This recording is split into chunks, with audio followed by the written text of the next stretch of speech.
ایران جنگ جلد ختم ہونے والی ہے۔ صدر ٹرمپ کے ایک جملے نے عالمی معیشت کو سہارا دے دیا۔ سرمایہ کاروں کا اعتماد بحال ہوا۔ سٹاک مارکیٹ میں زبردست تیزی۔ عالمی منڈی میں خام تیل کی قیمتیں 8% گر گئی۔ برطانوی خام تیل $90، امریکی خام تیل کی قیمت $87 فی بیرل ہو چکی۔ پاکستان میں توانائی بحران کا خدشہ ٹل گیا۔ پورٹ قاسم پر تیل بردار 2 جہاز پہنچ گئے۔ تیسرا جہاز 34,000 میٹرک ٹن پیٹرول لے کر آج لنگر انداز ہوگا۔ پاکستان سٹاک مارکیٹ میں بھی تیزی، 10 نفسیاتی حدیں بحال ہو گئیں۔ 100 انڈیکس میں 9,696 پوائنٹس کا اضافہ، 100 1,56,177 کی سطح پر بند ہوا۔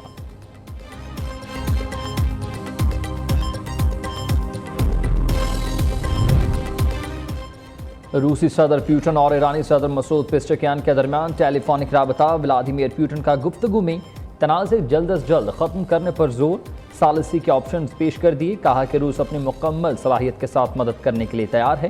روسی صدر نے گزشتہ روز امریکی ہم منصب کو جنگ ختم کرنے کی تجاویز بھی پیش کی تھی۔ امریکی صدر ڈونلڈ ٹرمپ نے ایران پر حملے کا ذمہ دار اپنے داماد جیریڈ کشنر، اسٹیو وٹکاف اور پیٹ ہیگسٹ کو قرار دے دیا۔ کہا ان کی گفتگو سے ایسا لگا جیسے ایران امریکہ پر حملہ کرنے جا رہا ہے۔ ٹرمپ کا تہران حکومت سے مذاکرات کا بھی دیا۔ امریکی چینل کو انٹرویو میں کہا کہ امریکہ کو ضرورت نہیں، پھر بھی بات چیت کا امکان ہے۔ ایران سے مذاکرات ہوئے تو ہماری شرائط پر ہوں گے۔ ایرانی نائب وزیر خارجہ قاسم غریب آبادی نے واضح کر دیا کہ جنگ کب ختم کرنی ہے یہ فیصلہ ایران کرے گا۔ امریکہ اور اسرائیل اپنے مقاصد حاصل کرنے میں ناکام رہے۔ ایران اس وقت برتری کی پوزیشن میں ہے۔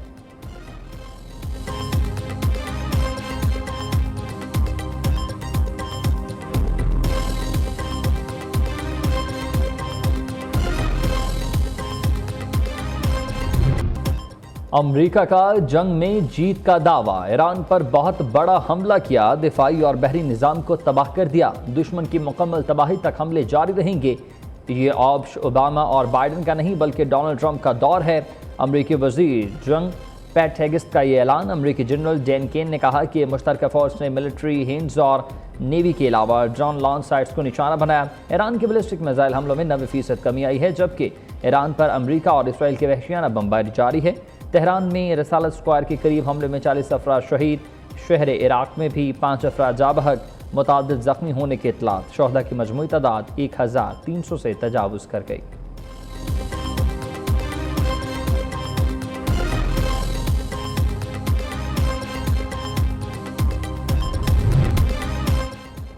صدر وزیر اعظم کا ایرانی سپریم لیڈر مجتبی خامنائی کے لیے نیک تمناؤں کا اظہار۔ صدر آصف علی زرداری نے کہا کہ خطہ اس وقت شدید کشیدگی اور تنازعات کا سامنا کر رہا ہے۔ جلد خطے کے عوام کے لیے حالات بہتر ہوں گے۔ وزیر اعظم شہباز شریف کا سپریم لیڈر مجتبی خامنائی کو خط، کہا مشکل وقت میں ایرانی قیادت اور عوام کے ساتھ کھڑے ہیں۔ سپریم لیڈر کی اہم ذمہ داری سنبھالنے پر مجتبی خامنائی کو مبارکباد دی۔ آیت اللہ خامنائی کی شہادت پر تعزیت کا بھی اظہار کیا۔ وزیر اعظم کا ایران کے ساتھ مل کر کام جاری رکھنے کے عزم کا اعادہ۔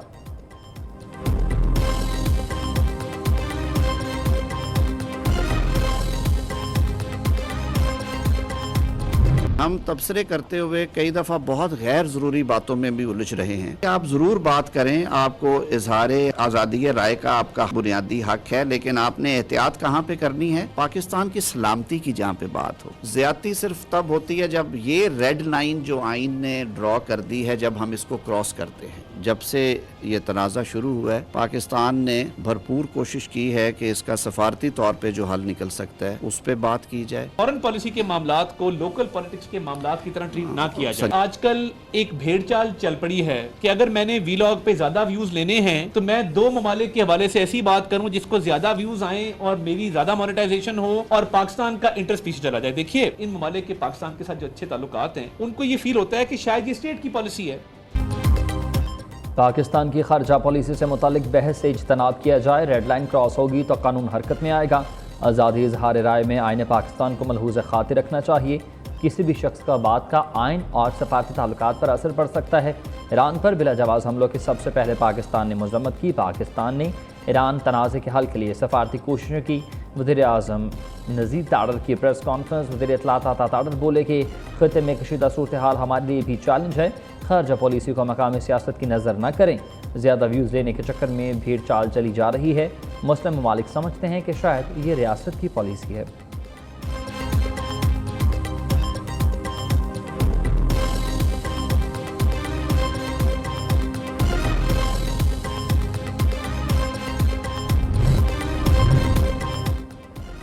افغانستان میں طالبان رجیم کی سرپرستی میں دہشت گردی خطے کے امن کے لیے سنگین خطرہ بن گئی ہے۔ چین نے افغان طالبان کو خبردار کر دیا۔ اقوام متحدہ میں چین کے مستقل مندوب پوکونگ کی طالبان کی حکومت پر شدید تنقید، کہا کہ افغانستان میں فتنہ الخوارج، داعش اور دیگر دہشت گرد تنظیمیں سرگرم ہیں جو خطے کے امن کے لیے خطرہ ہے۔ افغان طالبان کو چاہیے اپنی سرزمین سے سرگرم تمام دہشت گرد عناصر کا مکمل خاتمہ کرے۔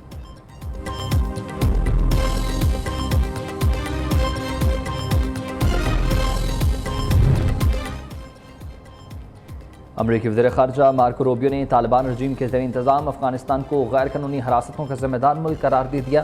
کہا کہ طالبان امریکی شہریوں کو حراست میں رکھ کر سیاسی رعایتیں حاصل کرنے کے لیے حرب استعمال کر رہے ہیں۔ امریکی وزیر خارجہ نے طالبان سے مطالبہ کیا کہ امریکی شہریوں کو فوری اور بلا شرط رہا کیا جائے۔ امریکی حکام نے افغانستان میں موجود امریکی شہریوں کو فوری طور پر ملک چھوڑنے کی ہدایت کر دی۔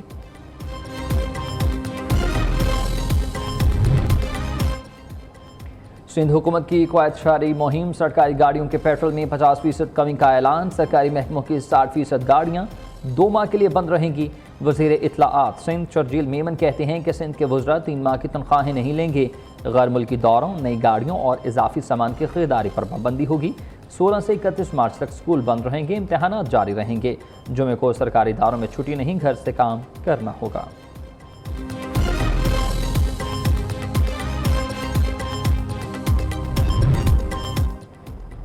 انٹرنیٹ کی سپیڈ اب پہلے سے بھی تیز، 5G اسپیکٹرم کی نیلامی مکمل۔ وفاقی وزیر IT شیزہ فاطمہ کہتی ہیں کہ جدید اور تیز رفتار انٹرنیٹ کی فراہمی ہماری اولین ترجیحات ہیں۔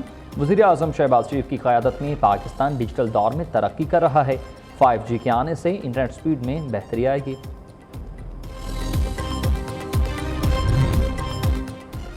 حضرت امام علی ابن ابی طالب علیہ السلام کی یوم شہادت راولپنڈی میں روایتی ماتمی جلوس عزاخانہ مبارک بانو موہن پورہ سے برآمد ہوا۔ سیکیورٹی کے سخت انتظامات، پولیس کی بھاری نفری تعینات۔ لاہور میں کمشنر مریم خان اور CPO کا مرکزی جلوس کے روٹ کا دورہ، انتظامات کا بھی جائزہ۔ انتظامیہ کا اکبری منڈی تا مبارک حویلی اور بی بی پاک دامن کا بھی دورہ۔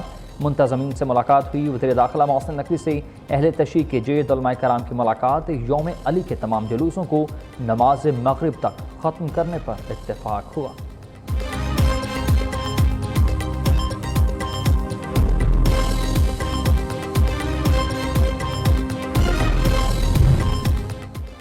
رمضان المبارک کا آخری عشرہ، ملک بھر میں مساجد کی رونقیں بڑھنے لگی۔ لاکھوں فرزندان اسلام اعتکاف بیٹھ گئے۔ مسجد الحرم اور مسجد نبوی میں 15,000 افراد معتکف۔ عید قریب آتے ہی بازاروں میں اور شاپنگ مالز میں گہما گہمی بڑھنے لگی ہے۔ کپڑوں، جوتوں اور چوڑیوں کی میچنگ جیولری کی خریداری اب عروج پر ہے۔ والدین بچوں کے نئے کپڑوں کی خریداری کے لیے بھی مصروف عمل۔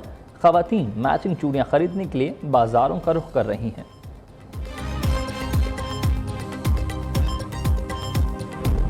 اور کون بنے گا کرت کا سلطان؟ منفرد اور ایمان افروز پروگرام کا چوتھا کوارٹر فائنل، پشاور کے قاری احمد عکاشہ 25.5 نمبر حاصل کر کے سیمی فائنل میں پہنچ گئے۔ لکی مروت قاری محمد شاہ زیب خان 22 نمبر لے کر شکست کھا گئے۔ پروگرام کرت کا سلطان سیزن 3 میں ایمان افروز مقابلے ناظرین نیو نیوز کی افطار ٹرانسمیشن میں دیکھ سکتے ہیں۔